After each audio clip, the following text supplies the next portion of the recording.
सारे मसीह बहन भाइयों, जय मसीह की।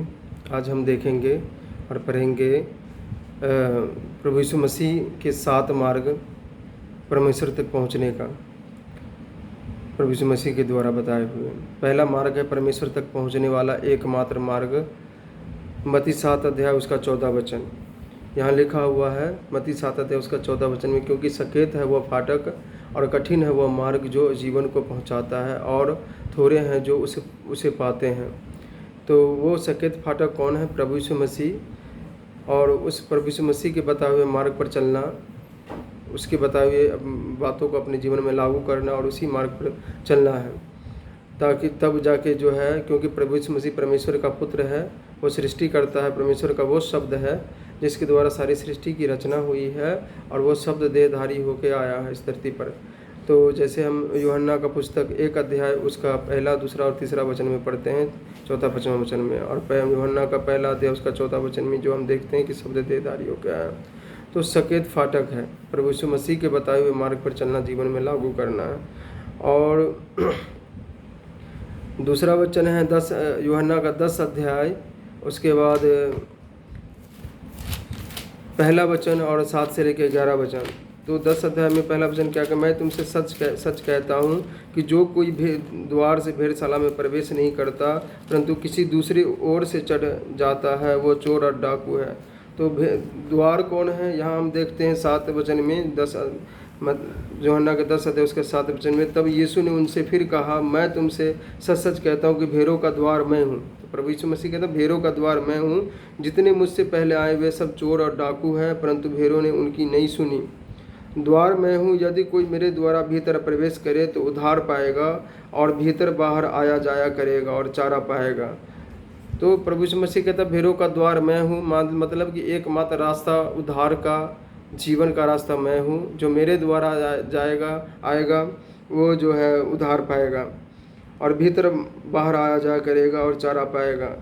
10वां वचन कहता, चोर किसी और काम के लिए नहीं आता, नहीं, परंतु केवल चोरी करने और घात करने और नष्ट करने को आता है। कहता चोर किसी और काम के लिए नहीं, परंतु केवल चोरी करने और घात करने और नष्ट करने को आता है। मैं इसलिए आया कि जीवन पाए और बहुतायत से पाए।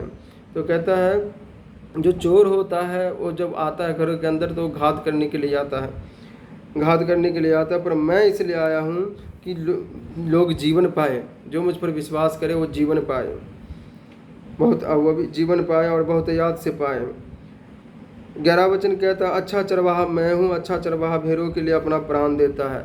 तो कहता अच्छा चरवाहा मैं हूँ, जो अच्छा चरवाहा होता है वो भेड़ों के लिए प्राण देता है।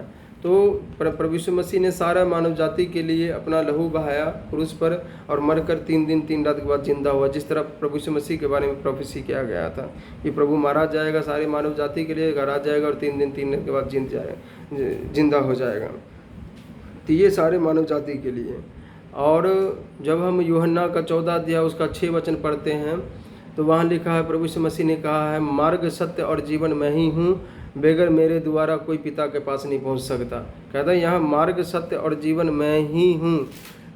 प्रभु अगर यहाँ पर कहता मैं भी हूँ तो मतलब कि दूसरा रास्ता और भी होता, पर यहाँ कहता प्रभु मैं ही हूँ, इसीलिए दूसरा कोई रास्ता नहीं, एकमात्र रास्ता प्रभु यीशु मसीह है जो परमेश्वर तक पहुँचने का रास्ता है। यहाँ प्रभु कहता मार्ग सत्य और जीवन मैं ही हूँ, मार्ग भी मैं हूँ, सत्य भी मैं हूँ और जीवन भी मैं हूँ, है ना। तो इसीलिए बगैर मेरे द्वारा कोई पिता के पास नहीं पहुँच सकता। तो ये एकमात्र रास्ता है पिता के पास, स्वर्ग तक जाने का, प्रभु यीशु मसीह। हम 1 तीमुथियुस 2 का 5 पढ़ेंगे तो वहाँ लिखा हुआ परमेश्वर एक है, और परमेश्वर और मनुष्य के बीच में एक ही बीच वही है जो यीशु मसीह है, जो मनुष्य है। तो जिस तरह हम कोई शादी विवाह कराते उसमें एक बचोला होता है उस रिश्ता को पक्का कराने के लिए, उसी तरह परमेश्वर और मनुष्य के बीच में एक बिचौला है प्रभु यीशु मसीह, है ना, जो मनुष्य रूप धारण किया, मनुष्य रूप लिया, जो परमेश्वर मनुष्य बन के आया। क्योंकि परमेश्वर सर्वशक्तिमान है, परमेश्वर अजर अमर अविनाशी, उसको नहीं कोई मार सकता, उसको अग्नि नहीं जला सकता, उसको अस्त्र नहीं काट सकता, हवा नहीं उड़ा सकता, पानी भी नहीं भिगो सकता। वो आत्मा है और आत्मा को कोई मार नहीं सकता। इसीलिए परमेश्वर मनुष्य बना मांस और लहू में आया कि सारे मानव जाति के लिए क्रूस पर अपना लहू बहाए, पापों का बलिदान दे, ताकि उसके क्रूस उसके मृत्यु पर जो कोई विश्वास करे कि मैं पापी हूँ और प्रभु यीशु मसीह हमारे पापों के लिए मारा गया, गाड़ा गया, तीसरे दिन मुर्दों में से जी उठा, तो वो उसका उद्धार होगा। क्योंकि यूहन्ना 3:16 में लिखा हुआ, परमेश्वर ने जगत से ऐसा प्रेम किया कि उसने अपना इकलौता पुत्र दे दिया, ताकि जो कोई उस पर विश्वास करे और नाश न हो परंतु अनंत जीवन पाए। तो जो विश्वास करेगा वो अनंत जीवन पाएगा। तो यहाँ लिखा हुआ है कि परमेश्वर एक है और परमेश्वर और मनुष्य के बीच में एक ही बीच वही है मार्ग, परमेश्वर तक पहुँचने का, उद्धार का एक रास्ता प्रभु यीशु मसीह। दूसरा मार्ग है बचने का उपाय। दूसरा मार्ग है बचने का उपाय। पहला कुरिन्थियों 10 अध्याय उसका 13-14 वचन। तो पहला कुरिन्थियों 10 और 13 वचन में क्या लिखा हुआ है? बचने का उपाय, तुम किसी ऐसी परीक्षा में नहीं पड़े जो मनुष्य के सहने से तुम किसी ऐसी परीक्षा में नहीं पड़े जो मनुष्य के सहने से बाहर है। परमेश्वर सच्चा है और वह तुम्हें सामर्थ्य से बाहर परीक्षा में न पड़ने देगा, वरन परीक्षा से के साथ निकास भी करेगा कि तुम सह सको। तो हम यहाँ कहते तुम किसी ऐसी परीक्षा में न पड़े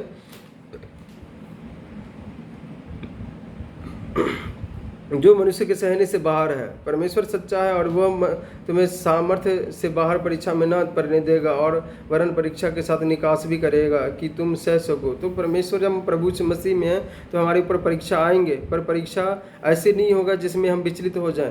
पर प्रभु कहता है परीक्षा आएंगे तो परीक्षा के साथ साथ निकास भी करेगा, उसका रास्ता भी निकालेगा। 14 वचन कहता है, इस कारण हे मेरे प्रियो मूर्ति पूजा से बचे रहो। तो कहता है इस कारण हे मेरे प्रियो, जो मूर्ति पूजा है, जो सृष्टि मूर्ति के समान है, जो नाशवान है, जो जल जाएगा, कट जाएगा, खत्म हो जाने वाला है, उससे बचे रहो। किसी भी तरह का मूर्ति पूजा नहीं करना, किसी भी तरह का मूर्ति पूजा नहीं करना, चाहे आकाश का हो, चाहे पृथ्वी का हो, चाहे पृथ्वी के नीचे जल के अंदर हो, चाहे सूरज चांद चंद्रमा हो, कोई भी हो, किसी भी तरह का मूर्ति पूजा जो सृष्टि है उसकी आराधना नहीं करना। अगर हम उसके आगे मस्तक होते हैं, जो मर जाएगा, जल जाएगा, तो वो जो है उसको धन्य कहते हैं, इसलिए परमेश्वर की महिमा उसको देते हैं। तो परमेश्वर यहाँ मना करता है। तीसरा मार्ग है महापवित्र स्थान में प्रवेश करने का मार्ग। महापवित्र स्थान में प्रवेश करने का मार्ग इब्रानियों 9 अध्याय उसका 8 से लेकर 15 वचन। इब्रानियों 9 अध्याय उसका 8 से लेकर 15 वचन। तो यहाँ कहते हैं कि इब्रानियों 9 अध्याय उसका 8 से लेकर 15 वचन, इससे पवित्र आत्मा यही दिखाता है कि जब तक पहला तंबू खड़ा है तब तक पवित्र स्थान का मार्ग प्रकट नहीं हुआ। 9वां वचन, यह तंबू वर्तमान समय के लिए एक दृष्टांत है जिसमें ऐसी भेंट और बलिदान चढ़ाए जाते हैं जिनसे आराधना करने वालों के विवेक सिद्ध नहीं हो सकते, क्योंकि वे केवल खाने पीने की वस्तुएं और भांति भांति के स्नान विधि के आधार पर शारीरिक नियम हैं जो सुधार के समय तक के लिए नियुक्त किए गए हैं। अच्छी वस्तुओं का महायाजक होकर आया, कहते हैं ना 11 वचन, परंतु जब मसीह आने वाले अच्छी वस्तुओं का महायाजक होकर आया तो उसने और भी बड़े और सिद्ध तंबू से होकर, जो हाथ का बनाया हुआ नहीं अर्थात इस सृष्टि का नहीं, और बकरों और बछड़ों के लहू के द्वारा नहीं, पर अपने ही लहू के द्वारा एक ही बार पवित्र स्थान में प्रवेश किया और अनंत छुटकारा प्राप्त किया। क्योंकि जब बकरों और बैलों का लहू और कलोर की राख का पवित्र लोगों पर छिड़का जाना शरीर की शुद्धता के लिए उन्हें पवित्र करता है, तो मसीह का लहू जिसने अपने आप को सनातन आत्मा के द्वारा परमेश्वर के सामने निर्दोष चढ़ाया, तुम्हारे विवेक को मरे हुए कामों से क्यों न शुद्ध करेगा, ताकि तुम जीवित परमेश्वर की सेवा करो। 14 वचन 9 का 14 वचन इब्रानियों 15 वचन कहता है, इसी कारण वह नई वाचा का मध्यस्थ है, ताकि उसकी मृत्यु के द्वारा जो पहली वाचा के समय के अपराधों से छुटकारा पाने के लिए हुई है, बुलाए हुए लोग प्रतिज्ञा के अनुसार अनंत मीरास को प्राप्त करें। तो जो इस पर विश्वास करेगा वह अनंत मीरास को प्राप्त करेगा, क्योंकि प्रभु यीशु मसीह ने सारे मानव जाति के लिए बलिदान दिया है। पहले व्यवस्था में क्या होता कि अगर कोई पाप करता था तो उसके लिए एक नियम ठहरा दिया गया था कि अगर तुम पाप करोगे तो एक साल का बकरा लेके आना, उसके पाप के बलि के लेकर आना, दोष बलि के चढ़ाना, तब जाकर तुम्हारा पापों का क्षमा होगा। पर वो बार बार चढ़ाता था और फिर बार बार पाप करता था। तो अब क्या हुआ कि प्रभु यीशु मसीह ने सारा मानव जाति के लिए एक ही बार अपना लहू चढ़ाया, अपना लहू अपने बलिदान दिया, ताकि बार बार जो है चढ़ाने की ज़रूरत नहीं है। तो अब ये सिर्फ विश्वास करने के ऊपर, जो उसके लहू पर विश्वास करेगा उसको वो अनंत जीवन देगा, अनंत जीवन देगा। तो यहाँ हम देखेंगे इब्रानियों का 10 अध्याय उसका 19 से लेकर 23 वचन क्या कहता है। 10 अध्याय 19 से लेकर 23 वचन क्या कहता है।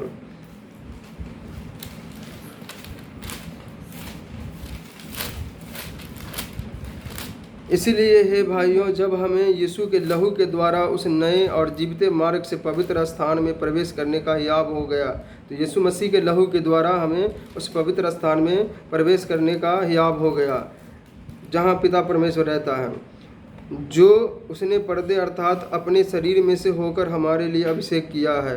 किस और इसलिए कि हमारा ऐसा महान याचक है जो परमेश्वर के घर का अधिकारी है। तो जो हमारा ऐसा महान याचक है जो परमेश्वर का घर का अधिकारी है, मतलब परमेश्वर का पुत्र है ना, परमेश्वर का पुत्र है। तो आओ हम सच्चे मन और पूरे विश्वास के साथ और विवेक के दोष का दूर करने के लिए हृदय पर छिड़काव लेकर और देह को शुद्ध जल से धुलवाकर परमेश्वर के समीप जाएं।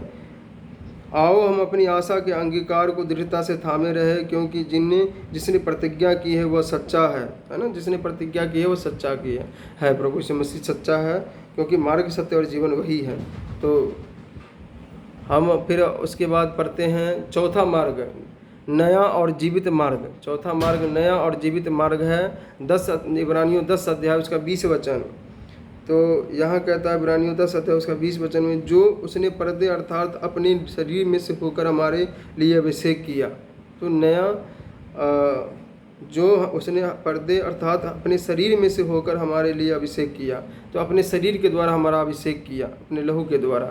तो ये है चौथा मार्ग।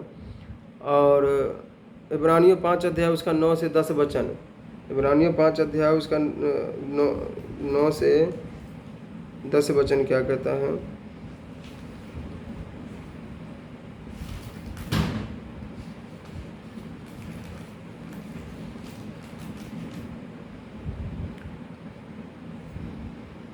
और सिद्ध बनकर अपने सब आज्ञा मानने वालों के लिए सदा काल के उद्धार का कारण हो गया, और उसे परमेश्वर की ओर से मलिकिसिदक की रीति पर महायाजक का पद मिला। तो परमेश्वर की ओर से मलिकिसिदक की रीति पर महायाजक का पद मिला। प्रभु यीशु मसीह को महायाजक का पद मिला, अब वो हमारा महायाजक भी है। तो ये है चौथा मार्ग। उसके बाद पांचवा मार्ग है सत्य का मार्ग। दूसरा पतरस 2 अध्याय उसका 23 वचन। दूसरा पतरस 2 अध्याय उसका 23 वचन क्या कहता है। दूसरा पतरस 2 अध्याय सत्य का मार्ग। दूसरा पतरस 2 अध्याय उसका 2 और 3 वचन। बहुत से उनके समान लुचपन करेंगे जिनके कारण सत्य के मार्ग की निंदा की जाएगी। सत्य का मार्ग है प्रभु यीशु मसीह।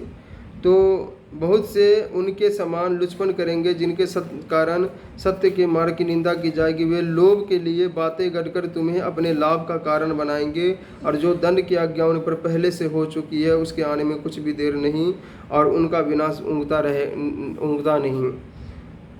तो यहाँ कहता है कि सत्य का मार्ग, सत्य प्रभु यीशु मसीह है। तो प्रभु यीशु मसीह के शिक्षाओं से बाहर जाके तो जो कुछ मसीह लोग हैं जो उसका प्रचार करेंगे, वो अपना सेवकाई करेंगे, जिसके कारण सत्य की मार्ग की, प्रभु यीशु मसीह के मार्ग की निंदा, जो बात प्रभु यीशु मसीह नहीं कहा करने के लिए, जो शिक्षा नहीं भी दिया, वो भी अपनी तरफ से मिला के क्या करेंगे, सिर्फ अपने लाभ के लिए, सिर्फ अपने लाभ के लिए। इसलिए उस सत्य की मार्ग की, जो मसीह का सीधा मार्ग है, जो सत्य का मार्ग है, उसकी निंदा की जाएगी।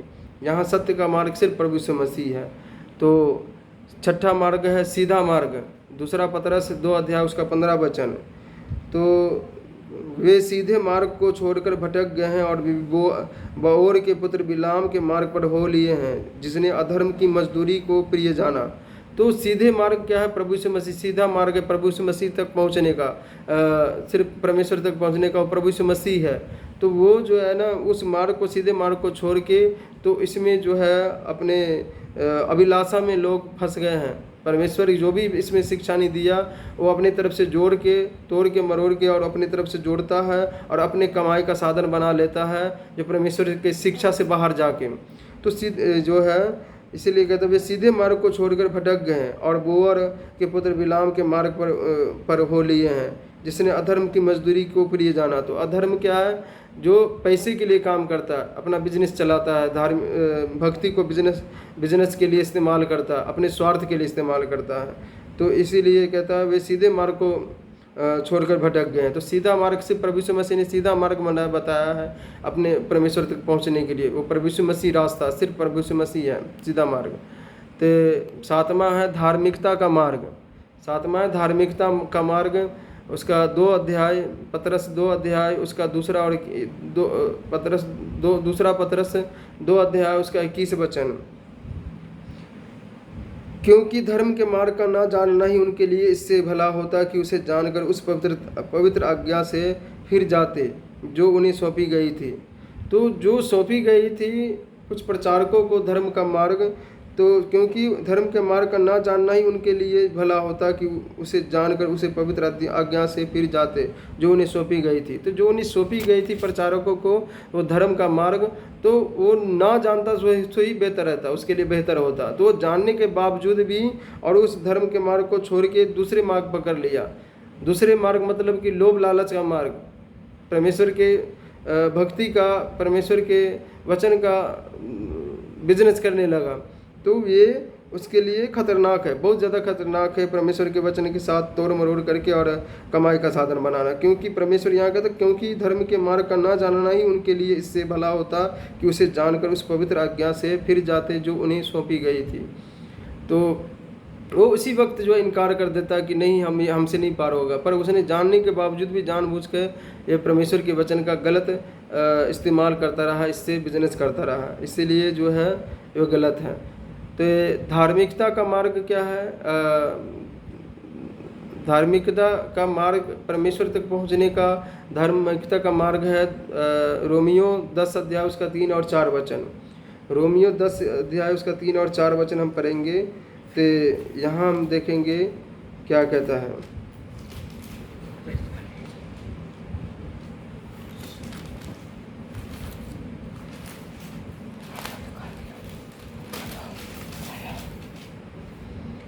क्योंकि वे परमेश्वर की धार्मिकता से अनजान होकर और अपनी धार्मिकता स्थापित करने का यत्न करके परमेश्वर की धार्मिकता के अधीन न हुए।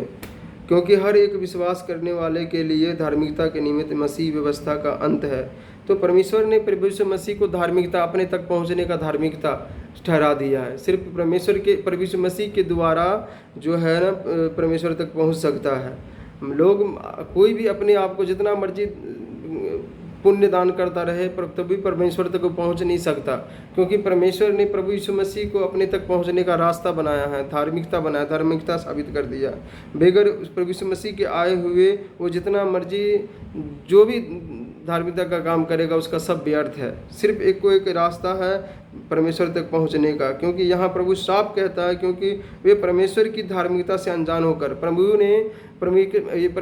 लोगों ने अपना दिमाग लगाना शुरू कर दिया है कि हम ये करेंगे, ये ऐसे करेंगे तो हम उद्धार पा लेंगे, स्वर्ग में चला जाएंगे। पर नहीं, परमेश्वर ने सिर्फ प्रभु यीशु मसीह को धार्मिकता साबित किया, अपने पुत्र को धार्मिकता साबित किया है। तो ये परमेश्वर का धार्मिकता, और मनुष्य अपना कर्म करता है, अपना ही धार्मिकता स्थापित करने पर जुड़ा हुआ, अपना ही जोर लगा रहा है, अपना इजमाइश से अपना बुद्धि लगा रहा है। तो यहाँ यही कहता, क्योंकि वे परमेश्वर की धार्मिकता से अनजान होकर और अपनी धार्मिकता का स्थापित करने का यत्न करके परमेश्वर की धार्मिकता के अधीन न हुए। तो अपना ही जोर आजमाइश करता, अपना ही धार्मिक अपने मन से गढ़ लेता है, गढ़ लेता है, हम ऐसे करेंगे तो ये परमेश्वर, ये हम उद्धार को प्राप्त कर लेंगे। पर नहीं, यहाँ प्रभु कहता है 4वां वचन, क्योंकि हर एक विश्वास करने वाले के लिए धार्मिकता के निमित्त मसीह व्यवस्था का अंत है। तो जो प्रभु यीशु मसीह पर विश्वास करता है, उसके पास आ जाता है, वही धार्मिकता है, उसका सब अंत है, उसका सब जो है, उसको ज़्यादा मेहनत करने की जरूरत नहीं, सिर्फ विश्वास करने की जरूरत प्रभु यीशु मसीह के द्वारा तो परमेश्वर तक पहुँच सकता है। क्योंकि प्रभु यीशु मसीह ने कहा, मार्ग, सत्य और जीवन मैं ही हूँ। ज़्यादा से ज़्यादा बाइबल पढ़े और ज़्यादा से ज़्यादा बाइबल पढ़े और वचन पर ध्यान दो। सारी जय मसीह के।